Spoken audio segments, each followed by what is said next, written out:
Hello everyone, welcome back to our channel Learn Crafted. I am Swati और आज हम करने जा रहे हैं डीएलएड फर्स्ट ईयर का मैथमेटिकल एजुकेशन का सब्जेक्ट का यूनिट 2। ठीक है, क्योंकि यूनिट 1 हमने कंप्लीट कर लिया है, तो जिसने भी यूनिट 1 नहीं देखा वो जाके देख सकते हैं चैनल पे। बाकी इस वीडियो के एंड में भी आपको एक प्लेलिस्ट मिल जाएगी, वहाँ पे भी आप यूनिट 1 देख सकते हो। ठीक है, और साथ ही में जिसको कोई प्रॉब्लम परेशानी है तो कमेंट में पूछ सकता है। ओके, गाइडेंस के लिए मैं हमेशा आपके साथ हूँ, कोई भी फीडबैक वगैरह देना हो तो वो भी आप दे सकते हो। ओके, और ये जो पीपीटी नोट्स हैं ये आपको मिल जाएंगे टेलीग्राम चैनल पे। टेलीग्राम चैनल का लिंक डिस्क्रिप्शन में दे रखा है, वहाँ से आप ज्वाइन कर सकते हो। चलिए फिर स्टार्ट करते हैं हम अपना यूनिट 2। यूनिट 2 है मैथमेटिकल कंटेंट, यानी इसमें थोड़ा सा आपको मैथमेटिकल जो टॉपिक्स होते हैं ना वो जानने को मौका मिलेगा, और यहाँ पे आपको पता चलेगा कि इसको क्या कहते हैं, कैसे पढ़ाना है, कैसे नहीं पढ़ाना है। ठीक है, तो ये सब देखना है यहाँ पे। ओके, तो चलिए स्टार्ट करते हैं हम अपना यूनिट 2।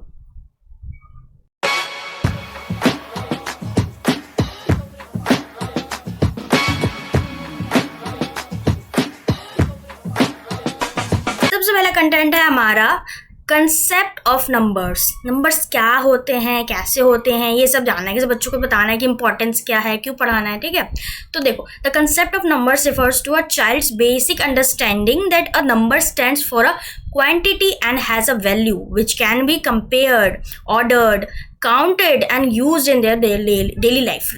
देखो, इसमें मेनली ये है कि बच्चों को आपको नंबर सिखाना है। ठीक है, सिखाते सिखाते उन्हें ये भी बताना है कि नंबर क्यों इंपॉर्टेंट है उन्हें सीखना, और कैसे ये उनकी डेली लाइफ में उनकी हेल्प करता है। क्योंकि ये काउंटिंग में आता है कि कोई चीज़ काउंट करना है। ठीक है, हर चीज़ ही आजकल तो काउंट करना होता है, मेजर करना होता है कोई चीज़। ठीक है, किसी ऑर्डर को करना, जैसे फर्स्ट सेकंड थर्ड ऑर्डर में लगाते हैं ना कोई चीज़, तो उसमें हेल्प करता है। कंपैरिजन में हेल्प करता है कि कोई चीज़, कौन सी चीज़ ज़्यादा है, कौन सी चीज़ कम है। जैसे यहाँ पे 5 चॉकलेट्स रखे हैं, यहाँ पे 3 चॉकलेट्स रखे हैं, तो बच्चों को पता चलेगा कि कौन ज़्यादा है कौन कम है, नंबर से पता चलेगा। राइट, क्वांटिटी भी नंबर से, 1 लीटर है, 2 लीटर है, 5 किलोमीटर है, 500 किलोमीटर है। ठीक है, तो ये नंबर जो होते हैं ना वो बहुत इंपॉर्टेंट है, ये बच्चों को बताना है और उनको सिखाना है। ठीक है, तो ये जो नंबर कॉन्सेप्ट में आपको यही पता करना है।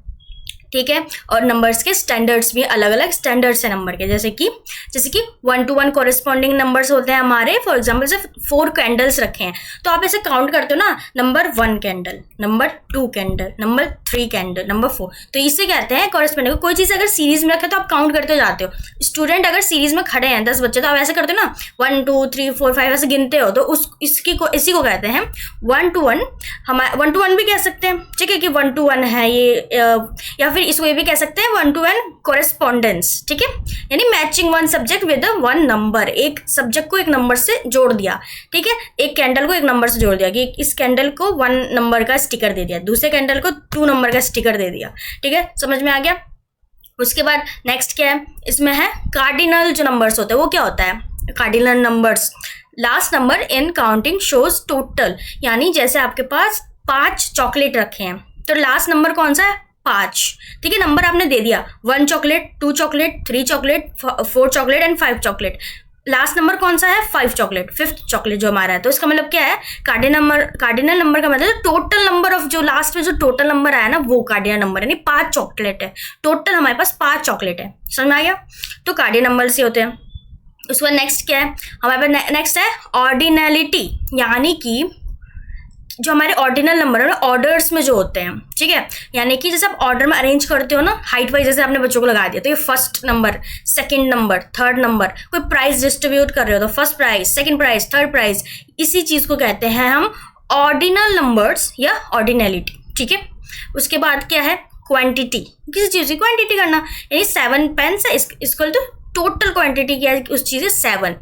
ठीक है, क्वांटिटी हमारी क्वांटिटी जो होती है उसके अंदर मेनली क्या है कि जो हमारे अंदर, हमें ये अंडरस्टैंड करना है कि ऑर्डर और पोजीशन ऑफ नंबर्स। ठीक है, कि कितना, हाउ मच या हाउ मैनी क्वांटिटी है। ओके, समझ में आ गया।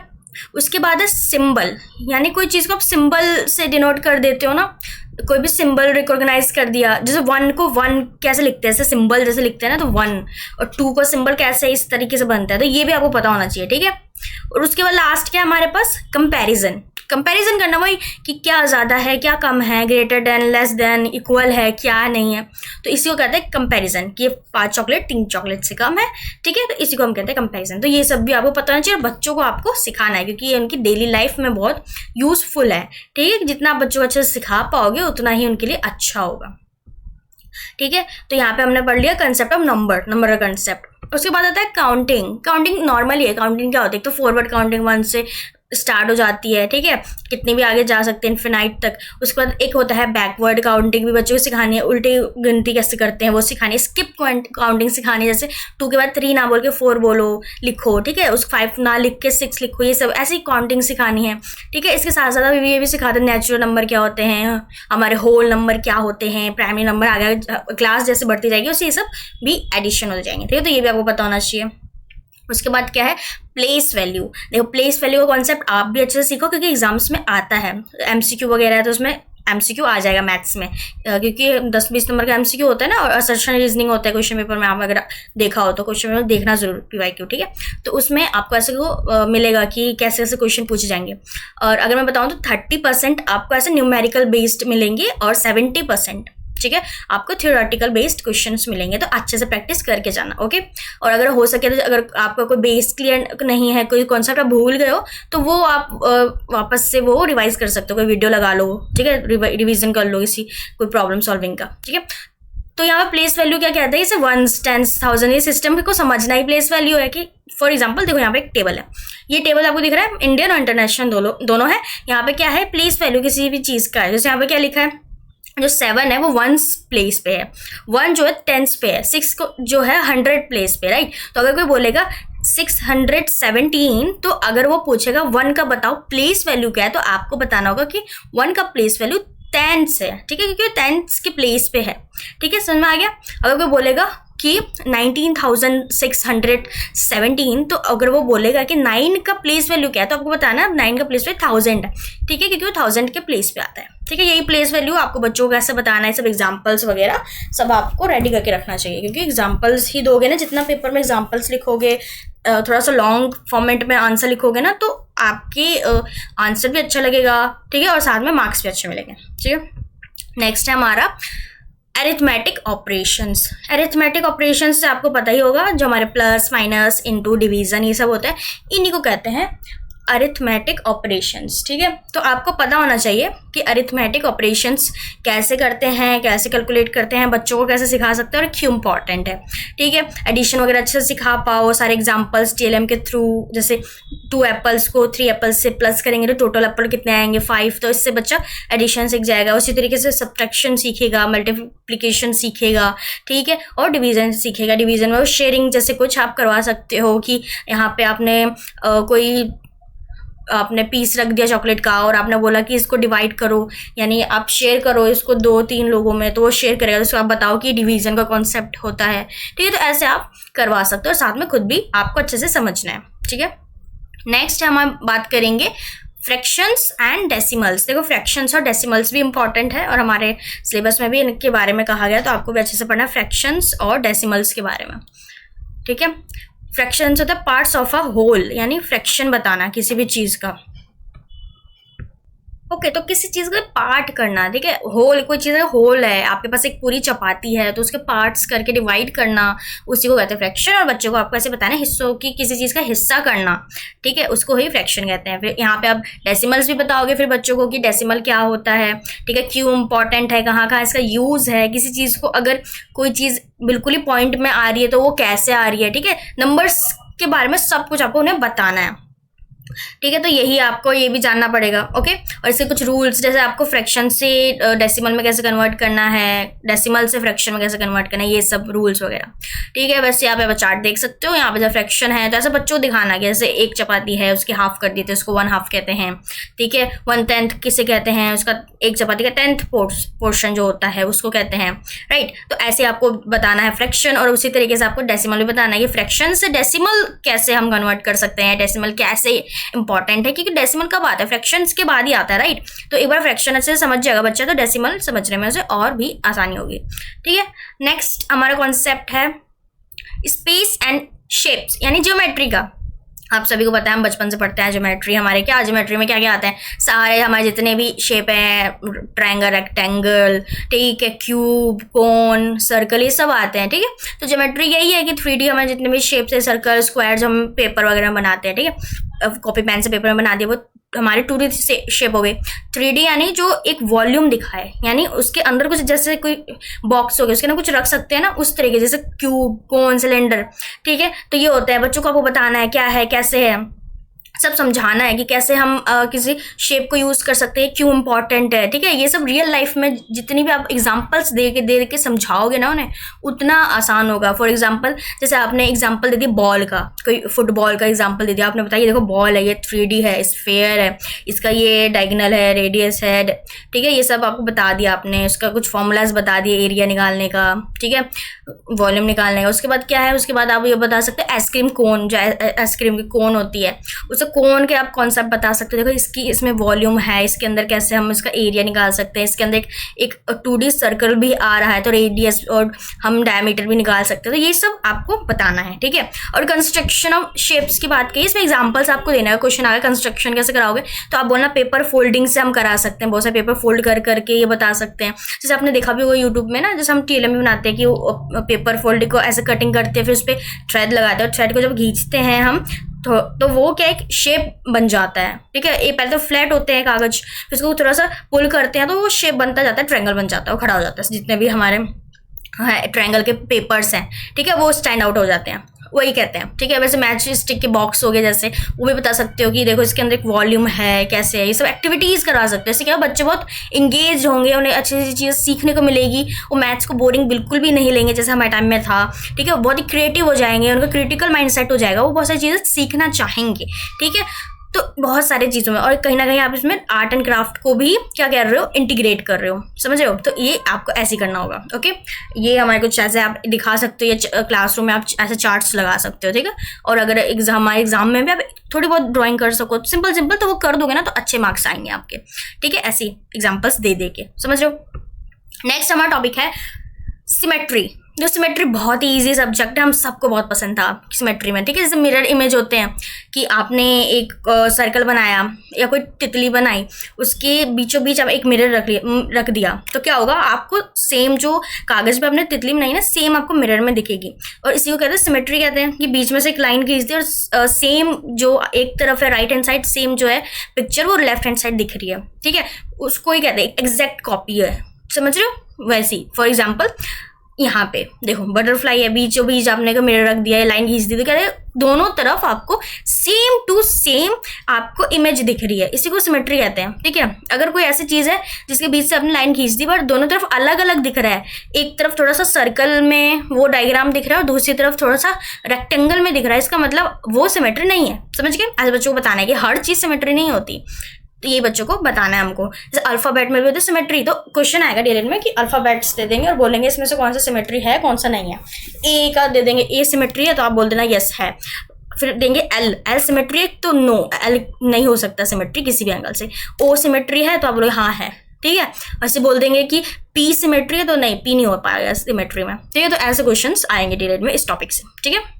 उसके बाद है हमारा टेस्लेशन, देखो ये भी बहुत इंपॉर्टेंट है और कहीं ना कहीं कुछ बच्चों को नया, ऐसे कुछ बच्चे भूल गए होंगे मैथ्स पहले जो किए थे तो उनको नया ये वर्ड लग रहा होगा। टेस्लेशन का मतलब होता है ना, कोई पैटर्न है, एक पैटर्न है, एक ट्रायंगल है मान लो, ठीक है, वो दूसरे ट्रायंगल से जुड़ा, फिर वो तीसरे ट्रायंगल से जुड़ा, इसे जुड़ते जुड़ते एक ग्रुप ऑफ ट्रायंगल बनके उसने अलग ही शेप क्रिएट कर दिया, इसको कहते हैं हम टेस्लेशन। जैसे टाइल्स होते हैं हमारे घर में, सबसे बेसिक एग्जांपल जो आपको हर टीचर देगा टाइल्स का, ठीक है। जैसे टाइल्स को हम अपने घर में लगाते हैं ना, एक टाइल जोड़ा, फिर उसके जस्ट बगल में एक और टाइल, फिर एक और टाइल, फिर पूरे घर में जब टाइल बिछ जाता है कितना सुंदर लगता है, एक पैटर्न बन जाता है, ठीक है। अगर टाइल्स पे जैसे बर्ड्स वगैरह हो ना, टाइल्स पे तो ऐसा लगता है बर्ड्स उड़ रहे हैं या पानी है तो फ्लोट कर रहा है, तो यही होता है टेस्लेशन कि ऐसे छोटे छोटे इमेजेस, छोटे छोटे हमारे जितने भी शेप्स हैं उसको जोड़ जोड़ के जब हम एक अलग शेप क्रिएट करते हैं, जैसे हमारे टाइल्स हो गए, रंगोली हो गई, रंगोली डिजाइन, या क्लासरूम के वॉल्स हो गए, ठीक है। फॉर एग्जाम्पल इस टाइप से। ये रेक्टेंगल्स है, माना छोटे छोटे रेक्टेंगल्स है, इनको जोड़ के अलग ही क्रिएट कर दिया। ऐसा लग रहा है कि बहुत अलग शेप दे रहे हैं, कहीं रेक्टेंगल लग रहे हैं, कहीं कोन लग रहे हैं, कहीं कुछ शेप दे रहे हैं, आपके आंखों को भी अजीब सा कि अरे कहीं कुछ कुछ अलग अलग शेप आपके आगे बना रही हैं, राइट। तो यही होता है टेस्लेशन, तो आपको पता होना चाहिए, ठीक है। और इससे ये क्वेश्चन आता है कि एग्जाम्पल दे दो, टेस्लेशन क्या होता है, तो इसका एग्जाम्पल आपको देना है, ठीक है। तो ऐसे क्वेश्चन पूछा जाएगा डीएलएड में कि एग्जांपल दो, टेस्लेशन क्या होता है। तो आपको ऐसी इमेज, ये इमेज रट लो, अब यही बना देना, ऐसी कुछ इमेज बना, गूगल करना, बहुत सारी इमेज मिल जाएगी, उसे याद कर लेना, आपके अच्छे मार्क्स आ जाएंगे, ठीक है। उसके बाद है मेजरमेंट। मेजरमेंट कितना इंपॉर्टेंट है ना, किसी चीज़ को मेजर करना है, कंपेयर करना है, कंपैरिजन करना है, एस्टिमेशन निकालना है, तो मेजरमेंट इसलिए बहुत इंपॉर्टेंट होता है, ठीक है। जैसे कि यहाँ पे किसी टाइम का मेजरमेंट करना है, कितने बज रहे हैं, कितने नहीं बज रहे, ठीक है, कितना टाइम हो गया, वेट करना है कि कितने किलो है, कितने ग्राम है, ठीक है, किसी चीज़ का वेट करना है, हाइट का करना है कि कितने फुट लंबा है, कितने इंच लंबा है, ऐसे करके करना है, लेंथ बताना है, टेम्परेचर बताना है किसी चीज़ का, तो ये सब हमें ये बताता है मेजरमेंट। इसलिए मेजरमेंट का कॉन्सेप्ट भी बहुत इंपॉर्टेंट है, और बच्चों को प्राइमरी लेवल पे हमें मेजरमेंट भी पढ़ाना है, इसलिए हम पढ़ रहे हैं, ठीक है। हम वही पढ़ेंगे ना जो बच्चों को पढ़ाना है, वही चीज़ हमें सिखाई जाएगी, तो इसलिए हमको ये कॉन्सेप्ट भी अच्छे से क्लियर करना होगा कि मेजरमेंट क्या होता है, ठीक है। टाइप्स ऑफ मेजरमेंट यहाँ पे है कि टाइप्स क्या क्या होता है, जब आपने देखा ना बहुत सारे टाइप, वही बताने आपको, अगर क्वेश्चन पूछ लेंगे तो आपको वही टाइप्स बताने हैं। लेंथ में क्या क्या होता है, सेंटीमीटर में आप नाप सकते हो कोई चीज़, मीटर में, किलोमीटर में, एरियाज में आप क्या क्या स्क्वायर फीट निकाल सकते हो किसी चीज़ का, ठीक है, सेंटीमीटर का स्क्वायर, मीटर का स्क्वायर, ठीक है। वॉल्यूम निकाल सकते हो कितने लीटर है, क्यूब कितने सेंटीमीटर, वेट कि कितने ग्राम का है कोई चीज़, कितना किलोग्राम का कोई चीज़ है, ठीक है। टाइम में भी आपको मेजरमेंट दिखेगा कि सेकंड के अंदर टाइम निकला है, या मिनट्स के अंदर निकला है, या घंटे के अंदर निकला है, ठीक है।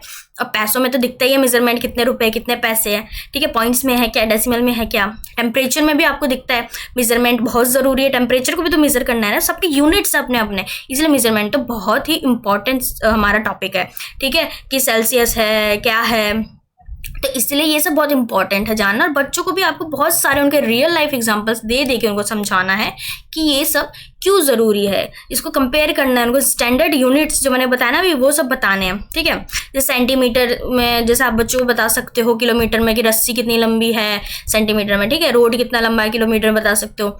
ग्राम किलोग्राम में सब्जी या ग्राम, या किसी सब्जी का कोई पैकेट है, या चावल दाल का कोई पैकेट है, उसका ग्राम किलोग्राम बच्चों को लाइफ वेट करके दिखाओ, देखो बच्चों ऐसे हो रहा है, समझ रहे हो। पानी या दूध को लीटर में आप देखो, उनको दिखाओ कि ऐसे ऐसे हम नाप सकते हैं, ठीक है। ये कोई रूम है, उसका फ्लोर है, उसका सेंटीमीटर स्क्वायर निकाल के दिखाओ, या वॉच, उसी समय बच्चों को घड़ी दिखाओगे, देखो कितना सेकंड हो रहा है, कितना मिनट हो रहा है, मुझे बताओ कितने मिनट्स हो रहे हैं, कितने घंटे हो रहे हैं, ठीक है। बच्चों को शॉपिंग करते हैं पैसों की नॉलेज दो, और मेजरमेंट बताओ कैसे पैसों का मेजर करना है, ठीक है। वेदर हो रहा है, अगर फीवर है किसी को तो वो बताओ कि किसको कितने साल से फीवर है, या वेदर कैसा है, ठीक है। तो ये सब ये बताना बहुत ज़रूरी है। तो हर मेजरमेंट के कॉन्सेप्ट में ना एक्टिविटी बेस्ड लर्निंग को आप जितना इंक्लूड करोगे उतना ही अच्छा होगा, और अपने एग्जाम्स में भी जितना ऐसे एग्जाम्पल्स लिखते रहोगे ना उतना अच्छा रहेगा, ठीक है।